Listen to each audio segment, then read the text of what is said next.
Hey guys, welcome to my channel. In this video, I am making a headband wig and here are the items that I used. I used an electric sewing machine, a blockhead, tape measure, cutter, tailor's chalk, pins to hold the wig up in place on the blockhead, added these wig combs to the wig at the end, and here is the wig cap that I used. It came with the headband separately but in one packet.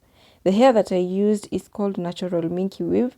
It's by Lush Hair and I got it at my local beauty store. Subscribe to my channel and let's get to the tutorial.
After drawing the guidelines, I double wefted. The hair came in 6 bundles, 2 bundles of each size, 18 inches, 20 inches and 22 inches. I joined the 2 bundles of each size and ended up with 3 bundles.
I started sewing at the bottom of the wig cap with the 18 inches bundle. I did 5 lines of the 18 inches, then I did 5 lines of the 20 inches, and on the remaining lines which are at the top, I used the 22 inches. At the beginning and end of each line, I sewed back and forth for about 3 to 4 times to secure the weft onto the cap. As I was sewing, I gently held the cap and the hair in place and let it move on its own. Avoid pulling the cap as much as possible, as this will shrink the cap and distort its shape.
After sewing the hair, I attached the headband. You can attach the headband before or after sewing the hair. The choice is yours. How you attach the headband really matters, and this is how I prefer to attach mine. I prefer this way because it lays so flat on the head while it covers the weft of hair at the front, and it also hides the stitches. You don't have to attach it this way. There are 3 other different ways to attach the headband to the wig cap. If you'd like me to show you the different ways, let me know in the comment section below. Also, you can get a wig cap that has the headband already attached to it.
When I was done sewing, this is how it looked. The zigzag stitch turned out so neat and I love it. However, I do not like the hair. It tangles and sheds a lot. The hair can take heat of up to 200 degrees and I straightened it with a flat iron. It looks so good. Let me know your thoughts in the comment section below. Subscribe to my channel, and if you found this video helpful, do give it a thumbs up and share widely. See you on the next one.